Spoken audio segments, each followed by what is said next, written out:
Salve, salve galera! Eu sou o Luan Matheus, sou UX Designer e esse é o Papo de UX. Você sabe qual o papel de um Product Manager e a relação que essa pessoa tem com o Product Designer? E a diferença entre PO e PM? Nesse episódio você vai descobrir sobre isso, entre outras coisas relacionadas com a criação de um bom produto. E para somar com a gente, eu convidei um cara que é especialista no assunto. Ele trabalha como Product Manager na PicPay e é tutor na Corner House. Salve, salve, Felipe Braga! Fala aí, Lu. Prazer estar aqui com você hoje. Um baita de um podcast aí sobre produto. É um prazer compartilhar um pouquinho dessa vida, né, de produto com vocês. Pô, valeu, é Braga. Eu vou te chamar de Braga, tudo bem? Pode ser. Por favor, por favor. Valeu.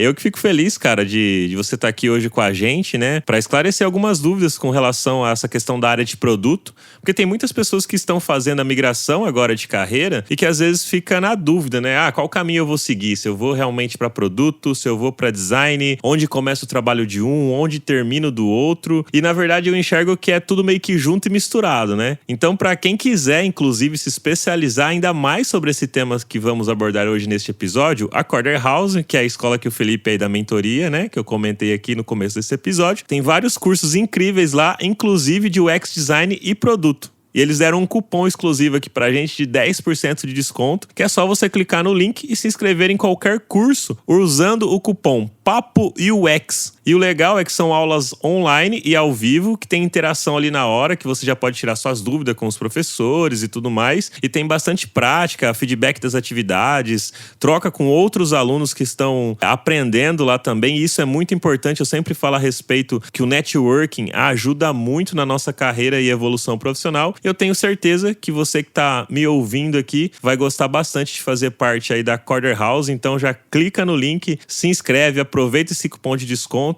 e que o Braga trabalha aí na PicPay. A PicPay é uma empresa grande, é tutor lá. Eu tenho certeza que não é, qualquer pessoa que pode também chegar e dando aula lá na Corner House. Então isso aí já tem uma chancela aí de um profissional de qualidade trabalhando numa empresa grande. E Braga, conta pra gente aí um pouquinho, como é que você começou a sua carreira aí, foi parar na PicPay? O que você escolheu pra trabalhar com produto? Como que você começou a dar aula, inclusive, também na Corner House? Como é que foi essa construção da sua jornada profissional, né? Boa, Lu. Acho que é uma história assim que foi muito de repente, né? Eu iniciei minha carreira na área de comunicação corporativa, então uma coisa muito diferente do que a área de produto com dados, era uma coisa um pouco intangível. Quando eu conseguia fazer uma entrega de algum projeto, eu não conseguia metrificar muitas coisas, né? Isso me angustiava muito com relação à carreira de comunicação. E depois eu falei, pra onde eu vou, né? Qual é o próximo passo para eu entender um pouquinho mais sobre métricas, sobre vendas, sobre entender realmente o dia a dia ali. Fui para a área de marketing, de varejo, então já comecei a entender um pouquinho mais ali a questão de números, de vendas, acompanhar resultados mais de perto, né? Eu sempre fui um cara criativo, assim, curioso, sabe, Lu? Tipo, querendo criar coisas novas, pensando nas dores, pensando como que eu poderia solucionar algum problema que eu tava vivendo, de formas diferentes, assim. Então sempre tinha um projetinho paralelo com o meu trabalho, paralelo com a faculdade, quando eu tava na faculdade, né? Então isso me incentivava realmente a criar novas coisas, acompanhar, ter esse olhar um pouco de empreendedorismo, né, com relação ao dia a dia no meu trabalho. Eu tinha muita curiosidade, estava numa empresa muito grande na época, né, era a Natura, então na época era uma empresa enorme, de muitos funcionários, muito tradicional, né, no mercado que ela atua, e eu estava curioso de conhecer, assim, uma startup. Era tão falado startup, né, startup, o que é startup, né, na minha faculdade mesmo não ouvia tanto falar desse mundo de startups. Eu fiz publicidade e propaganda, e lá eu ouvia muito pouco sobre startup, era mais agência, área de marketing e tudo mais. E surgiu uma oportunidade para trabalhar como BA lá na Doc, em 2019. Me joguei, assim, né? Eu trabalhei lá por um curto período de tempo, mas eu acho que foi realmente a grande chave de virada na minha vida. Trabalhei lá como BA no lançamento de um aplicativo que a gente chamava ele de B2B2C, né? Que a gente fazia uma venda, né, para um negócio, né? Para quem nunca ouviu falar desse termo, a gente faz um B2B, né? Uma venda para um negócio, e desse negócio ele vende para um consumidor final. Então já foi um desafio super interessante para conhecer um pouco mais de produto, né? As variáveis que tem um produto. E depois disso, eu senti a falta, assim, eu comecei a entender um pouquinho mais sobre, tem carreiras de PO, tem carreira de PM também nesse meio, mas eu tava saindo da faculdade naquele momento, tinha pouco conhecimento com relação à liderança, gestão e tudo mais. Foi então que eu fui pro trainee, um trainee de operações, então realmente entendendo ali sobre a questão de gestão, né, de pessoas, gestão de projetos, mas eu sabia que aquele meu coração na tecnologia tinha ficado lá na Doc, quando eu comecei, eu falei, eu gostei muito daquilo, né, de trabalhar com produtos, trabalhar no dia a dia, criando novas coisas, entendendo como que a gente pode melhorar o que a gente já tem em casa, e eu mudei para a área de produtos dentro da Renner, depois quando eu entrei da Renner, né, em 2019 também, e depois eu fiquei lá por um período, e depois eu virei PO da parte de financeira da Renner, e foi um baita aprendizado para mim, e dessa transição, quando eu tava no trainee, eu entendia já que, o meu caminho era para uma área de produtos, e o que eu tava fazendo naquele momento para me preparar, né, eu não tinha uma bagagem muito grande para pegar uma cadeira de um PO ou de um PM. Comecei a fazer alguns cursos, né? Iniciei fazendo um curso ali de PO, né? Acho que é bem conhecido aí pelo mundo de produto, curso de CSPO, né? Que muita gente faz quando tá iniciando na carreira de produto, assim. Ele era um dos únicos cursos, assim, há alguns anos atrás. E eu fiz esse curso muito para dar o primeiro passo e entender. Eu era de operações naquela época, não tinha conhecimento muito de produto e também conseguia aplicar muito pouco no meu dia a dia, mas eu queria entender e aprender se era realmente aquilo que eu queria dar o próximo passo. E foi fundamental esse primeiro aprendizado nesse curso que eu fiz uma transição depois para PO na Renner. Trabalhei como PO na Renner, na Realize, né, que é a parte financeira ali dos cartões que tem em loja e tudo mais. E a gente tinha um grande desafio ali na construção de um novo app, né, naquela época. E eu fui aprendendo muito nessa construção, né, com um time de design, um time de desenvolvimento. Nunca tinha atuado tão próximo com eles. Na época, quando eu era BA, eu não tinha um time junto comigo, né, tão grande quanto eu tinha na Renner. E eu acabei aprendendo muito nessa fase. Depois disso, eu fiquei lá em algumas squads, passei por algumas squads ali na Realize, e a função, né, a função de PM crescia cada vez mais, né, então, função de Product Manager toda hora, Product Manager, né, no LinkedIn, a gente consegue ver algumas vagas, alguns amigos estudando Product Manager, e tinha muito uma questão que eu tava entendendo ali sobre a estratégia de negócio que tava muito mais atrelado a um PM do que a um Product Owner, que é o PO, né, que eu tava na posição anterior. Acabou que nisso surgiu uma oportunidade no PicPay, né, igual você comentou, que eu tô trabalhando lá no PicPay, né, vai fazer um ano agora, é uma empresa realmente fantástica, assim, para quem curte produto, né, a gente entender realmente os usuários, pensar em soluções para esses problemas, metrificar essas soluções. Então, realmente é uma escola, entrei lá no PicPay passado, em 2021, e nisso também estava fazendo, né, alguns outros cursos, né, para complementar essa minha visão aí em relação à carreira de produto. Esses cursos eu sempre digo, assim, que os cursos são importantes, né, para quem precisa de ajuda para ter disciplina, na verdade, né. Eu sou uma pessoa assim, Lu, tipo, se eu pegar para estudar sozinho, é mais complexo do que ter alguém em uma aula ao vivo, então eu gosto dessas coisas no meu dia a dia, isso me ajuda bastante para aprender coisas novas. E, acabei gostando muito da área, comecei a estudar realmente mais sozinho daí, porque, você vê um curso, né, depois você quer aprofundar em algum tema, eu ia lá, pesquisava sobre alguns outros temas para complementar essa minha visão, e acabou que surgiu lá a Coder House, no início de 2022, né, chegando no Brasil aqui, e me convidaram para ser tutor lá, então ajudar na primeira turma de produto, então foi assim que eu iniciei, né, nessa também parte de mentoria e tutoria ali na Coder House. Foi super importante para mim esse momento, porque eu sempre falo que eu sempre aprendo ensinando. Então, se eu ensino, eu aprendo muito mais do que eu pegar uma coisa e ler. Porque quando a gente está tentando ensinar para alguém, a gente tem que ser sucinto, a gente precisa aprofundar num tema, ler diferentes fontes. Isso acabou me motivando a aceitar esse desafio de ser mentor lá na Coder House. E está sendo incrível, né? Essa participação e a troca que a gente teve com os alunos, com outros professores, né? Você comentou de eu ser do PicPay, mas tem uma galera também do PicPay, uma galera de outros produtos fantásticos do mercado brasileiro. E essa troca, como você falou de networking, é fundamental, né? A carreira de produto, eu acho que todas essas transições que eu fiz durante a minha carreira foi muito baseado no networking que eu tive de empresas passadas, né, para as empresas atuais que eu tô hoje. Então, é uma base de uma construção profissional, né? Mas eu acho que um ponto importante, né, a falar de networking é aquele networking genuíno, né, de troca, não networking de pedir, né? É uma troca. O networking é isso, né? Quando a gente traz troca de informação, a gente aprende, a gente devolve conhecimento também de alguma maneira para a pessoa. Então, é uma das coisas que eu sempre valorizo nessa minha história na área de produtos digitais, principalmente. Pô, que da hora, Braga. E assim, você falou muito sobre essa questão de PO, depois PM, né, que é o Product Manager. Mas às vezes para quem tá nos ouvindo, e pode ser que tem várias pessoas que nunca trabalharam às vezes numa squad, não teria esse papel ali, não conhece, ou que tá estudando realmente e se vê ali numa bifurcação, se vai realmente para esse caminho mais, vou para a área realmente de produto ou vou para a área mais de design, porque como eu falei, é meio que tudo junto e misturado. O que é de fato um product manager? Como que é o dia a dia dele? Porque muitas das vezes as pessoas podem até pensar que, será que é só fazer discovery? É só isso que acontece? Como que é? Explica isso pra gente aí, pra galera que tá nos ouvindo. Vou começar falando aqui em um tweet, tá? O que eu entendo como sendo PM, meu ponto de vista aqui. A pessoa PM, ela é a pessoa que entende, prioriza e atende. Quando eu falo entende, né, e prioriza e atende, isso remete a um professor de marketing que eu tive na faculdade, que ele falava que o marketing, ele entende e atende uma necessidade, ele não cria uma necessidade. E vai muito de encontro que o PM faz no dia a dia, né? A gente não cria um problema para o usuário, a gente entende o problema do usuário. Então, acho que essa parte de discovery que você comentou, Lu, é super fundamental quando a gente está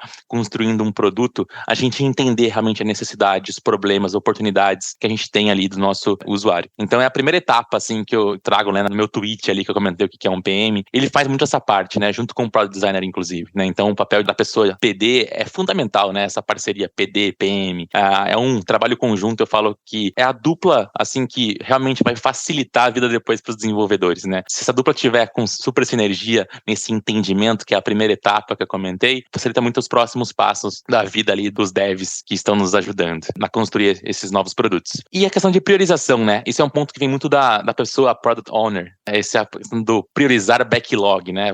Só para quem nunca ouviu falar sobre a palavra backlog, priorizar backlog, imagina que são algumas tarefas que a gente tem que fazer no nosso dia a dia e a gente vai priorizando essas tarefas, né? Com base em alguma métrica que a gente quer atingir no final do dia. Então, a priorização é um papel muito oriundo da função de PO, mas o PM também faz essa função no dia a dia. Então, além de ele entender, ele prioriza também o que deve ser construído pelo time de desenvolvedores, por exemplo. E depois, a questão de atender, né, é atender aquela necessidade que a gente encontrou. Então, a gente entendeu qual que era a dor do usuário, a gente priorizou essas dores, né, qual que é o maior impacto que a gente pode gerar para o usuário, maior receita, maior atingimento de algum OKR, né, que são, vamos dizer assim, nossas metas trimestrais, para quem nunca ouviu falar de OKR ali, a gente pode trazer assim, né, que são os objetivos, né, que a gente tem em um trimestre, por exemplo, ou semestre, que a gente quer atingir, né? Então a gente prioriza com base nisso. E depois a gente atende de alguma maneira, criando soluções, pensando nos problemas, com base na priorização que a gente tem ali. E esse é um ciclo. Então a gente entende, prioriza, atende algum problema. E isso a gente vai sempre construindo durante o tempo. Eu gosto de trazer essa visão, Lu, porque a gente pode olhar no Google lá, a definição de Product Manager, vão ter vários tipos, mas eu gosto de trazer isso como que é em uma frase, né? Mas depois explicar todo esse passo a passo que eu entendo que um PM tem no dia a dia de qualquer empresa, né? Seja uma empresa, uma fintech, uma foodtech, todas eles vão passar por esse processo como pessoa Product Manager. Pô, bacana. E você falou que nessa parte de entender, é de fato aí que entra a questão do discovery? Tipo, a hora que você vai entender, é aí que tem que ser feito um discovery para saber o real motivo do que realmente as pessoas estão precisando e você encaixar isso dentro do negócio que você tá atendendo? Perfeito, Lu. É isso, assim, o discovery, ele tá muito na parte de entender essas dores, validar, né, alguns pontos que você tem como hipóteses, né? Hipóteses são aquelas coisas que você presume uma ideia, né, que você tá pensando ali em algum dado que você pegou. Então o discovery ajuda muito a gente regar de informação, questão de uma nova solução que a gente está construindo no produto. Então essa é a primeira etapa ali do entendimento, né? E claro, o entendimento ele pode demorar conforme a necessidade, conforme o produto que a gente está atuando. Pode ser um entendimento, um discovery de uma semana, pode ser um discovery de 2 meses, de 3. Então não tem uma regra, né? Você acha que pode falar ainda melhor a questão de discovery aí com relação a prazo, né? Não tem uma regra, mas existe assim dependendo do produto, algum direcionamento que seja importante para a gente seguir. Pô, bacana. É interessante você falar sobre isso, porque às vezes as pessoas podem realmente pensar, né? E talvez até pessoas novas que estão chegando na área de produto, algumas pessoas que estão vindo como product managers por agora, pensar que às vezes o designer vai ter uma receita pronta, né? A gente precisa fazer um discovery aí, há quanto tempo? Aí vai aquela velha resposta que a galera sempre fala, né? Que os designers comentam. Depende. E realmente depende, porque tem que primeiro entender esse contexto do que o negócio está precisando, para depois ir lá e começar a fazer um planejamento conhecimento de como fazer aquele discovery, quais ferramentas vão usar, como é que vai ser realmente o processo para poder atender isso. E você pode trazer, às vezes, até algum exemplo prático de algo que vocês criaram ali no PicPay, se for possível, lógico, assim, se você puder abrir, tinha ali, a gente tinha uma hipótese, a gente foi para esse entendimento, criamos um discovery e depois saímos com algum resultado. Pode ser de alguma feature que já tá no ar aí para não comprometer, né, aí, alguma coisa da empresa. Eu acredito que uma questão assim que a gente tem trabalhado muito, né, eu faço parte do time de checkout no PicPay, então a gente tem ali algumas funcionalidades, né, na hora do checkout, então o usuário pode parcelar um pagamento, o usuário pode pagar com cartão ou com saldo, né, tem algumas escolhas ali. Eu acho que um exemplo prático que já está, né, e como você falou, lançada essa funcionalidade para os usuários do PicPay, foi uma questão de parcelamento, que às vezes os usuários não entendiam. Quando a gente foi fazer um discovery, a gente entendeu ali que os usuários eles não tinham clareza de como parcelavam e se tinham a possibilidade de parcelar. E hoje é um dos grandes benefícios de usar o PicPay. Quando a gente está usando o PicPay, a gente tem essa possibilidade de parcelar um boleto, por exemplo, parcelar o Pix, né, SP, que é um pagamento entre pessoas que existe lá dentro do PicPay. E a gente deu mais evidência, né, para esse parcelamento, por exemplo, por conta de um discovery que a gente fez. A gente entendeu ali uma dor do usuário que ele não estava claro a questão de parcelamento para ele, e ele se frustrava depois que ele descobria que podia parcelar um pagamento que ele tinha feito há algum tempo. Então, em algumas pesquisas que a gente fez, a gente falou, precisamos dar mais visibilidade na hora que ele chegar no checkout, da possibilidade de parcelar, e quantas vezes ele pode parcelar também, né, nesse sentido. Então, foi algo que a gente construiu, né, como um time de checkout ali, então teve toda essa etapa de discovery, né, de priorização, e atender essa necessidade do usuário. Pô, que bacana. Isso é legal comentar, porque aí você trouxe um exemplo real, às vezes fica até mais claro pra galera, né, que acaba utilizando ali o PicPay. E você comentou aí a respeito também de Product Owner. Algumas squads a gente vê que tem Product Owner, outras a gente vê que tem Product Manager, e você comentou que até tem algumas atividades ali no dia a dia desses dois papéis que são semelhantes. No final, qual que é a diferença entre eles? E outra pergunta, é necessário ter os dois dentro de uma squad, ou se a gente tem um, pode ter outro? Ou no final também, os dois são a mesma coisa com nomes diferentes? Qual que é a sua visão, a sua opinião, que já trabalhou atuando aí nesses dois papéis? Legal, perfeito. Essa é uma pergunta meio polêmica, né, Lu? Assim, da questão do papel do PO, PM, e até acrescentaria aí a visão também do BA, né, que é o Business Analyst, que é muitas pessoas que fazem a questão da especificação do produto, né, alguns produtos, assim, tem esse papel de BA junto com o PM, ou BA junto com o PO. E acaba que, assim, aqui fazendo vida real, né, Lu, igual você comentou aqui, a gente tá contando aqui os fatos reais da minha visão, tá, do que eu acho em relação a esses dois papéis. Do meu ponto de vista, o PM, né, ele faz funções do PO, né, então, assim, o PO, aquela questão que é muito focada em priorizar, o PM faz. Então, vamos dizer assim que o PM faz o trabalho do PO, mas o PO não necessariamente faz o trabalho do PM. Quando eu falo assim, não faz o trabalho do PM, o que é esse trabalho que ele não faz, provavelmente, o PO no dia a dia? É estar mais próximo do negócio, entender estratégia junto com o time de negócio da companhia que ele está trabalhando. Então, muitas vezes, assim, a gente pode atrelar, inclusive, o papel de PO a algumas squads mais técnicas. Então, a ferramenta mais técnica tem um papel de um PO, né? Ele não precisa fazer um discovery algumas vezes, ou ele tem que fazer um ajuste técnico ali, priorizar a backlog em relação ao time para trazer aqui algumas entregas durante a sprint, enfim, que ele está atuando. Então, no meu ponto de vista, aqui que a gente está falando, né, a principal diferença, se a gente for ver aqui o PO, que o PO também surgiu do Scrum, que é uma das metodologias ágeis. Então, ele está atrelado ao papel, a um dos papéis do Scrum. Tem uma palestra que o Martin Kagan fez aqui no Brasil, que ele fala que a missão dele é eliminar os POs. Porque ele fala, não, o PO não necessariamente ele faz somente o backlog. Isso aí não é um PO. Isso daí, para ele chama até de administrador de backlog, né? Ele é um administrador de backlog, ele não é um PO. Então, esse é um ponto interessante de falar, mas também trazendo um pouco da realidade do Brasil aqui, tá? Das experiências que eu tive, Lu. Temos essas diferenças conceituais, né, que podem acontecer e talvez também não podem acontecer. Exemplo, da minha trajetória aqui como PO e PM, as diferenças são bem, podia dizer que são mínimas, assim, em relação ao Product Owner e como Product Manager aqui no PicPay. Depende da empresa, ela é mais tradicional. A questão, às vezes, do manager, atrelar o cargo de gerente, até a questão legal, né, tipo, de gestão de pessoas, né, então, pode trazer alguns impactos para a empresa e isso chamar a pessoa de Product Manager. Então, muitas empresas no Brasil mais tradicionais não chamam Product Manager por conta de questões legais também. O nome Manager ali remeter a um cargo de gerente, sendo que a pessoa normalmente é analista ou especialista no papel assinado. Então, esse é o grande ponto, tá? É assim que eu senti de algumas empresas que eu conheci. E também, eu acredito que os papéis em si, você vai conseguir notar essas diferenças. Você vai ver uma vaga no LinkedIn ali, por exemplo, de um Product Owner, de um Product Manager, você vai ver a mesma descrição. Né? Opa, então eu falo assim, putz, ó, realmente essa empresa aqui tá chamando de PO, a outra tá chamando de PM, mas eles querem a mesma coisa, né? São pessoas que entendem, priorizam e atendem. Então, isso depende muito de empresa, né? Então, trazendo esse ponto aí da questão da nomenclatura dos nomes. Conceitualmente, a gente tem essa diferença, né? Da questão de um PO ser mais, né? A pessoa que prioriza o backlog. E a questão de ter os dois, né? Que você comentou. Eu já atuei como PO respondendo para um PM. Daí, a gente tem que entender caso a caso, né? Isso é uma disfunção de um time. A gente chama de disfunção, é algo errado que tá acontecendo, uma questão de gestão de produto ali dentro de uma empresa. Ou não. Não, tá tudo tranquilo, é uma questão de nomenclatura, mas estão atuando ali, né, com papéis realmente distintos e com objetivos diferentes e faz sentido como tá na empresa. Não tem como a gente falar hoje, né, aqui assim, sem olhar o contexto de uma empresa, que um PO responder para um PM é errado. Depende, né? Eu acho que é muito mais do dia a dia ali, e a palavra depende que você utilizou lá, a questão de design, também se aplica aqui, né? Porque a gente tem que entender a realidade daquela empresa, de como que ela tá atuando. Pode ser ou não uma disfunção ali da questão de gestão de produto. Tem empresas que atuam só com Product Manager, tem empresas que atuam com ambos, né? Umas falam assim, olha, PO são pessoas mais técnicas, PM são pessoas mais estratégicas. E tem empresas que só tocam como PO por questão aí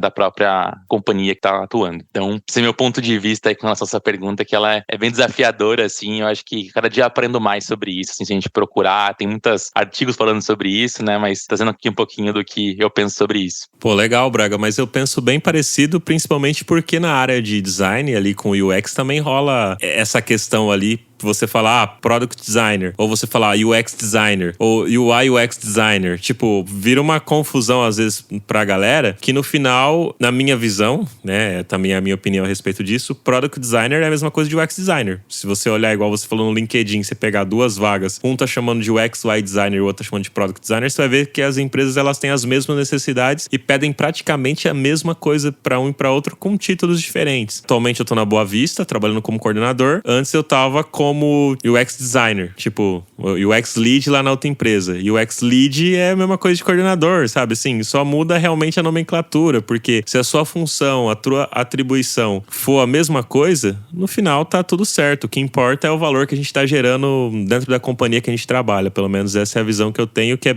igual a sua, assim. Sim, total. E eu acho que, complementando esse ponto, até, Lu, muitas pessoas falam assim, não, o PM, ele é estratégico e o PO é tático. O PM também é tático. Ele tem que ali, né? Ele tem que entender do backlog, ele tem que priorizar o backlog, colocar a mão na massa, escrever história. Então, ele também tem essa parte, né? Então, eu acho que não é uma coisa, né, polarizada aqui. Um não inclui o outro. Pô, bacana. E você comentou aí a respeito no começo, né, que a dupla realmente ali, PM, PD, tem que ter uma sinergia muito boa. Como que você enxerga essa relação? Como é que tem que ser, de fato, ali? Como é que o PD tem que atuar junto com o PM para construir, de fato, uma boa sinergia, como você falou? Porque tem que ter essa boa sinergia. Mas como se constrói isso, né? Porque, às vezes, o PD constrói uma coisa, aí o PM já fala, não, mas isso aqui a gente não vai dar. Às vezes, por exemplo, o PM constrói uma tela e sabe que vai precisar de 1 semana ou 2 para fazer um teste de usabilidade, mas o PM sabe que tem um prazo menor, que só pode ali em 4 dias tem que colocar o negócio para rodar por conta de outras decisões com relação até à direção da área, né? E, cara, mundo real, essas coisas acontecem.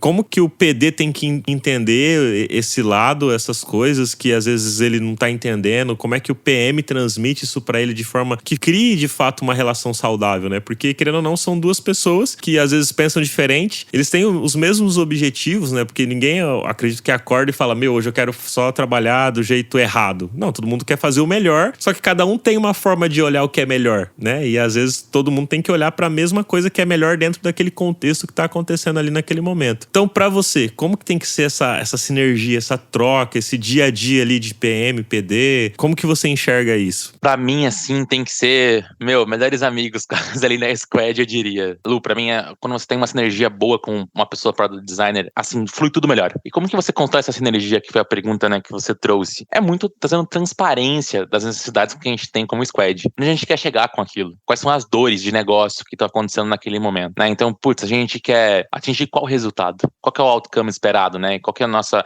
expectativa? O que a gente quer atingir com isso lá no final? Então, trazer essa clareza, né? E também trazer o contexto da empresa, que é um ponto bem importante pra gente falar também, né? Qual que é o momento que o produto está, né? Naquele momento, aquele ciclo de vida do produto. Tem que dar clareza pra pessoa também, né? Pra pessoa PD ali, ter essa dimensão e também da questão do do prazo que você trouxe tá muito atrelado a essa transparência que a gente tem no nosso dia a dia. Por quê? Do meu ponto de vista, e eu conversei esses dias com o head design do PicPay, né, e ele me trouxe essa visão super interessante, que ele falou: Felipe, a pessoa PM, ela é responsável por trazer o quanto de risco a gente está apto a tomar. Porque daí tem a ver com o prazo, né, Lu, que você comentou. A gente vai fazer um teste de usabilidade, demora um mês, vamos dizer assim. A gente não, precisa fazer isso, já desenvolver. A gente está apto a desenvolver e fazer um teste AB, por exemplo, em produção, sem fazer um teste de usabilidade antes. Isso vai nos dar algum ganho? Esse risco está comprado por todos do nosso time, nossos stakeholders e tudo mais? Com isso comprado, a gente pode ir para um teste AB em produção. A gente entender lá com o time, né, de desenvolvimento que, a gente conseguiria realmente trazer mais,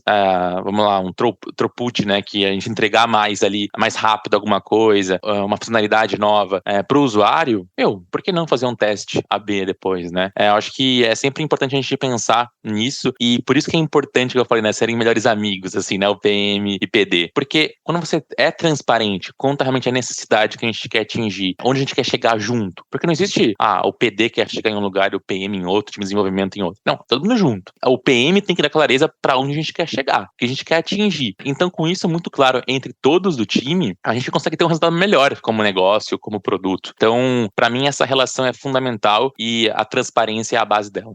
Pô, maravilha, muito boa essa sua resposta, cara. Transparência realmente faz total sentido, né? De realmente deixar claro pra onde todo mundo tá indo, pra todo mundo criar as próprias estratégias e compartilhar também elas, pra que possam realmente chegar naquele objetivo final. E como aí você tá comentando a respeito dessa questão da relação do PD-PM, existem outras áreas que você enxerga que é necessário ter essa boa sinergia? E assim, te perguntando tanto você, atuando como PM, quanto o próprio PD também se relacionar com outras áreas que fazem parte ali dessa squad, digamos assim, ou até fora em outras squads que às vezes tem esse cross, né, que tem esse relacionamento que uma squad acaba fazendo algo, uma feature ou algo do tipo ali no produto, que tem uma relação às vezes com uma outra squad do lado e que precisa criar algum tipo de sinergia ali. Como que você vê isso? Quais são essas outras áreas que você enxerga que é necessário ter um bom relacionamento aí, Braga? Show demais, ótima pergunta essa, Lu. Do meu ponto de vista, quando a gente tá falando da pessoa PD, assim, né, mas a squad como um todo de produto, quem é o ouvido da empresa, né? Normalmente é a área de operações, a área de atendimento. Então, fora da squad, pra mim é uma área super importante pra gente ter próximo, né? Porque eles estão ouvindo as dores dos usuários, estão reportando, né, as dores dos usuários, como que a gente pode atender a essas dores dos usuários. Então, pra mim é um time super importante no relacionamento de uma squad de produto. E uma coisa que, é importante falar, eu acho que, apesar de ser importante falar, deveria ser mais comum do que a gente imagina, mas ainda não é, né? Pelas experiências que eu tive, igual você comentou, no time mesmo, né? A squad. O time de desenvolvimento tem que estar junto, tem que estar construindo junto, né? Porque o time de desenvolvimento faz o código da tela que não deve participar também da ideação daquela solução. E é fundamental eles participarem, porque ali a gente pode ter alguns quick wins, por exemplo, que a gente pode chamar, né? Que é a questão da gente fazer algo que uma entrega um pouco mais rápida, que entregue valor para o usuário de uma forma de um MVP, por exemplo, né? Em alguma ideia que alguém surgiu ali. E até a questão de papel como PM mesmo, né? Eu sempre tenho conversas com os próprios desenvolvedores do time para entender como que estão, como que a gente pode melhorar a nossa cadência, como que a gente pode melhorar como a visão de produto. E isso nos dá insights incríveis, assim, né? Acho que um exemplo trazendo para a prática que a gente estava construindo uma nova parte ali do checkout do PicPay. Quando a gente estava discutindo, eu e o desenvolvedor, a gente chegou ali numa ideia de quebrar em 2 etapas aquela solução que era possível. A gente não estava enxergando essa quebra. Então, que legal, né? A gente tem que entregar valor continuamente, né? Como algo ágil, a metodologia ágil, né? Então,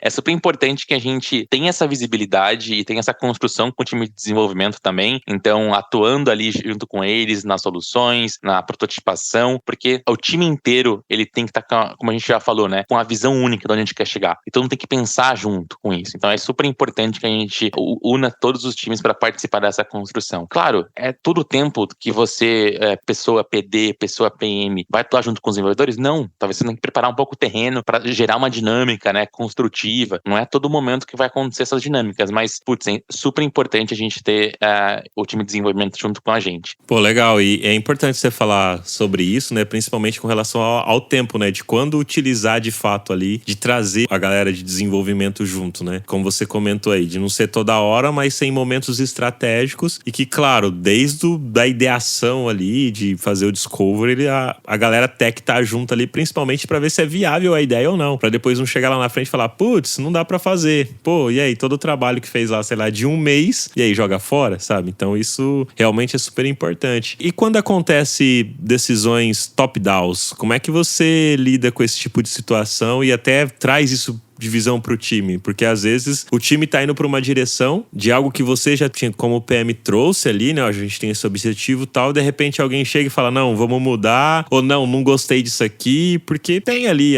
somos pessoas, temos os nossos orgulhos, e às vezes o orgulho de um diretor, de algo assim, de um presidente de uma empresa, pode vir à frente, e é natural que aconteça, como eu falei, somos seres humanos, e vem uma decisão, não, a gente vai mudar isso aqui porque não gostei disso aqui, sei lá, algo do tipo assim, um top-down meio chefe, assim. Como é que você, como PM, lida tanto para absorver esse tipo de decisão, quanto para transparecer isso pro time, né? Mostrar isso pro time que vai ter que mudar ou não muda. Como é que você lida com isso?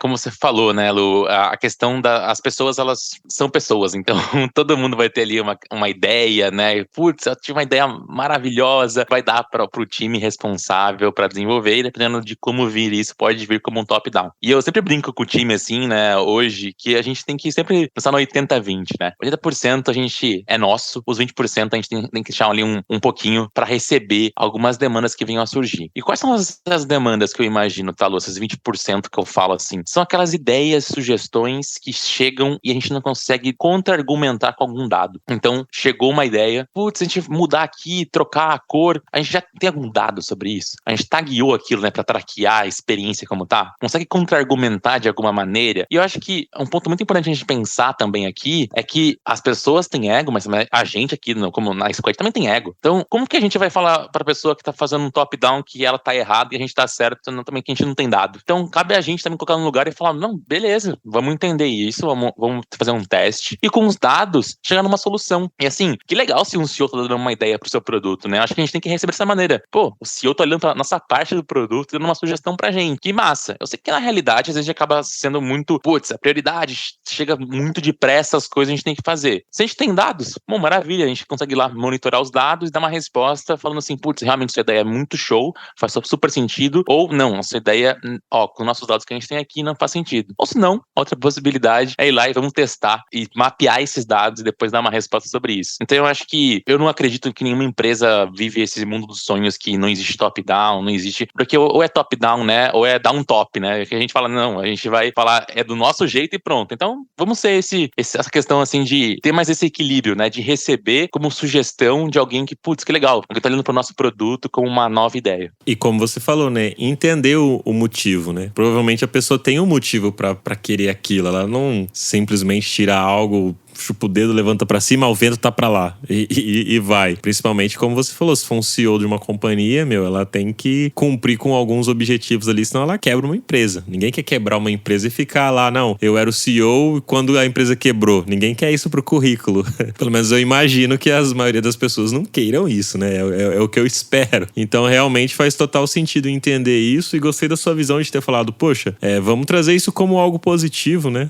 Olhar aqui e falar, poxa, com tantas squads, tantas coisas pra olhar, se um CEO tá olhando pra cá, é que aqui alguma coisa tá acontecendo. Então é legal olhar por essa visão, né? Que bacana que você trouxe essa questão. E Braga, como é que funciona a questão do ciclo de vida de um produto? Como que é aí pra você, na sua visão, lógico, porque novamente não existe receita de bolo, mas existem alguns processos, ferramentas e tudo mais, mas como que funciona esse ciclo e por que na sua visão é importante o designer também entender disso, não ficar às vezes só na mão do PM entender, e o designer não precisa entender de ciclo de produto, não precisa entender nada disso, porque às vezes as pessoas podem até estar ouvindo esse episódio e falar, poxa, mas ficar falando de produto, o que eu sou designer tem a ver com isso, né? E que, na verdade tem tudo a ver, mas eu quero ouvir aí a sua resposta. Tem tudo a ver mesmo, Lu. Acho que o ciclo de produto ali, eu diria que nos traz paz para trabalhar, sabe? Se a gente entender o momento que a empresa tá passando como um todo, o ciclo de produto da empresa como um todo também, não só o produto que a gente tá atuando ali, às vezes direcional, mas entender a companhia, nos traz paz, assim, pra gente trabalhar, entender o que a empresa espera como resultado, o que o CEO espera como resultado. Se a gente tá falando de um momento que uma empresa tá ali na fase, né, de crescimento para maturidade, como que ela vai fazer essa rampagem, né, de crescimento para maturidade? Talvez cortando alguns custos, né? A gente viu muito isso nesses últimos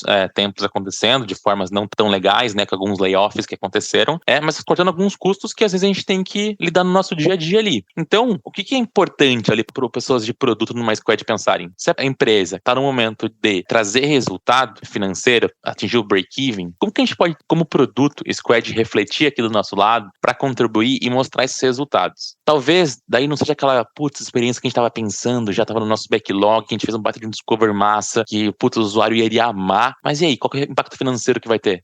Não vai ter. A gente não conseguiu metrificar. Então, realmente, nesses casos é mais complexo. Não que como produto vai ser o salvador, né, do layoff. Jamais isso vai acontecer. Isso não é um problema nosso, né, como pessoas de produto ali, questão de, balanço orçamentário da empresa como um todo. Não tá no nosso bolso isso, a gente conseguir controlar tudo isso. Mas a questão de a gente mostrar esse ciclo de produto, para uma pessoa PD, vai ajudar ela a entender que ela tem que focar mais, né? Quais que são as oportunidades, pensando na árvore de produtos, né? Que a gente tem a oportunidade ali de, sei lá, o usuário não consegue pagar a gorjeta pro motoboy do iFood. Ali é uma oportunidade. Tem receita ali envolvida. Como que a gente consegue ganhar dinheiro com isso? Então, eu acho que a gente ter essa cabeça de pegar as oportunidades que atingiriam o que a empresa está esperando naquele momento, do ciclo de produto que ela estava vivendo, pra gente trazer mais tranquilidade pro nosso dia a dia. Porque senão a gente vai lutar, né, contra a maré e daí vai ser mais difícil. Então, é melhor a gente surfar a onda aí do que a gente lutar contra ela. Pô, maravilha. E uma pessoa que tá nos ouvindo aqui agora, nesse episódio, que talvez atua como PD, porém às vezes quer se tornar PM, quais skills você acredita que ela precisa ter pra conseguir atingir isso pra ela, né? O que ela precisa fazer, quais são os caminhos que ela pode estar percorrendo, ou pra quem não é PD e tá ouvindo também esse episódio, tá aí na busca de se tornar uma pessoa PM, como é que ela faz? É claro, além do curso da Quarter House que tem aí também, se você pode estar comentando um pouquinho aí que você é tutor, mas o que ela precisa ter? Como que ela pode até olhar pra ela hoje e falar, nossa, eu tenho aqui algumas habilidades que eu acredito que esse caminho de PM é interessante, sabe? Porque acaba que no dia a dia do PD pode ser que ele comece a enxergar que faz sentido pra ele também fazer essa migração, né? Cara, vou ir mais pra PM aqui, que eu gosto mais, sei lá, de fazer documentação aqui, escrever histórias de usuário, e vou pra esse caminho aqui que eu acho que é bacana, sabe? Pra mim, pra uma pessoa fazer uma transição, assim, ela tem que entender o momento que ela está, primeiro momento, assim, né? E eu sempre gosto de brincar que a gente tem 3 mochilinhas, né? Não fala da tríade de produto ali, então, mais ou menos,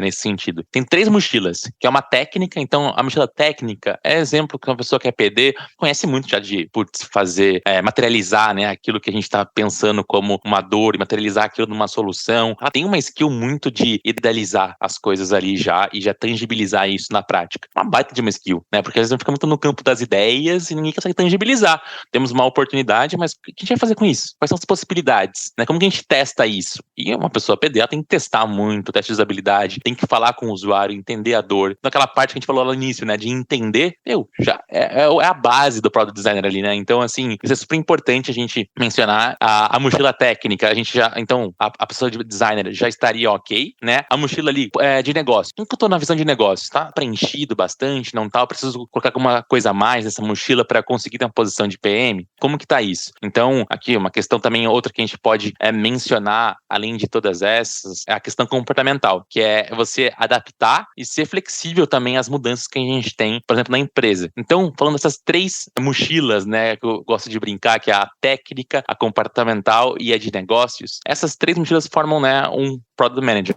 E talvez tenha algumas mochilas, nem todo mundo vai ter as mesmas quantidades de ferramentas nas mochilas. Talvez uma seja mais preenchida que a outra um pouco mais vazia. E a nossa ideia é sempre equilibrando isso na nossa carreira. Então, a pessoa, Product Designer, já tem uma competência técnica muito grande ali, né? Uma skill técnica. E é entender qual é a vaga que eu deveria ir, né? Qual a empresa que eu deveria ir. Talvez até pela skill que ela já tem. Já é a Product Designer numa empresa de food tech. Então já tem um ganho aqui, já tem realmente um diferencial por conhecer muito desse mundo de negócios de food tech. Então a mochila de negócio acaba sendo mais preenchida do que se ela fosse para uma fintech, por exemplo, já, né? Então depende muito da realidade que ela está sendo inserida e da vaga que ela está buscando, em qual empresa ela está buscando. Então acho que de dicas assim é realmente ter esse autoconhecimento de ver como que que estão essas 3 competências, assim, e começar a preencher elas com ferramentas, né? E, existem diversas formas de a gente preencher isso. Como você comentou, né? Com o curso da Coder House mesmo, então dá uma visão mais abrangente de como que é o dia a dia de uma pessoa de produto. Conhecer pessoas que já estão atuando na área de produtos também é super importante isso, gerar esse networking genuíno de troca, né? Ter interesse de aprender o que as pessoas que estão nessa posição ou que fizeram essa transição de PD para PM fizeram, como que foi isso. Então, se conectando com essas pessoas, a comunidade, que você também comenta muito aqui no podcast, é super importante, né? A comunidade de produto, ela é muito forte. E eu sou uma pessoa dessa, assim, sempre converso com pessoas super diferentes, chamo no LinkedIn, chamo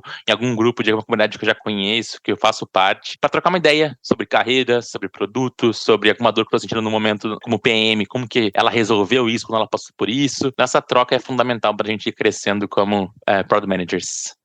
Pô, bacana. E pra quem quiser fazer o curso, né, que tem lá de produto que você é tutor, é só clicar no link que tá na descrição desse episódio e tem os 10% de desconto aí que a Coder House disponibilizou pra gente. É só você usar aí o código PAPOUX, que aí você já consegue e com certeza vai ser da hora aí ter como mentoria aí o Braga, que tá dando várias dicas legais aqui pra gente nesse episódio. Braga, muitíssimo obrigado aí pelo papo. Tenho certeza que a galera curtiu pra caramba. Eu quero que agora você compartilhe aí as suas redes sociais pra quem quiser trocar essa ideia contigo ali no LinkedIn ou outra rede que você tem aí pro pessoal entrar em contato e tudo mais, né? Às vezes tem alguém aí que vai fazer o curso legal, bacana, mas alguém às vezes quer tirar dúvidas antes de mesmo de adquirir esse curso, de se inscrever, quer trocar uma ideia contigo aí a respeito de como funciona e tal, pra se esclarecer um pouco mais, como que ela pode estar fazendo pra te encontrar aí nas redes sociais? Eu tô como Felipe Braga, tá? Então no LinkedIn e também lá no Instagram podem me chamar, a gente troca uma ideia, toma um café virtual aí ou presencial, quem sabe se estivermos próximos, pra gente se conhecer e contem comigo aí nessa transição ou possivelmente a gente trocar um pouquinho sobre o dia a dia de produto. Cara, maravilha. Muito obrigado aí mais uma vez, Braga. Eu quero agradecer a todo mundo que tá nos ouvindo aqui neste episódio também e lembrar vocês que estamos com o e-book nosso gratuito sobre as 10 heurísticas de Nielsen, que é só você clicar lá na bio do nosso Instagram, Papo de UX, e você consegue aí baixar esse e-book de graça. E pra quem curte aqui o nosso projeto Papo de UX, que tem tanto essas entrevistas que eu faço por aqui quanto o Papo Reto, e quer contribuir de alguma maneira aqui com a gente, é só mandar aí um Pix pra gente, pro pix@papodeux.com.br, de qualquer valor que você já vai estar contribuindo aqui com a gente. Lembre também que você pode, além de me ouvir, me assistir lá no YouTube, que eu tenho um outro podcast que eu faço com o David Art, que é o Semiose Podcast. Então é só você colocar lá no YouTube, Semiose Podcast, você consegue me assistir e ver várias entrevistas legais que a gente tá fazendo por lá também, nesse outro podcast que eu faço com o David. Então é isso aí, muito obrigado. Pega o link já, compartilhe com geral.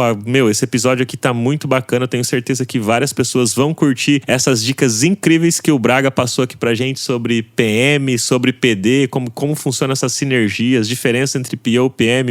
Que episódio fantástico. Muito obrigado de verdade, Braga. E se você quiser ouvir outros episódios relacionados com isso, da área de produto, quiser que o Braga volta aqui, me enche o saco lá no meu Instagram, no LinkedIn, manda pra mim lá, fala, quero que o Braga volta, falar sobre outras coisas lá que eu tenho umas dúvidas aqui e tal, pode mandar lá que eu chamo o Braga novamente aqui pra voltar e gravar de novo conosco aqui o Papo de UX. É isso aí, valeu e até o próximo episódio.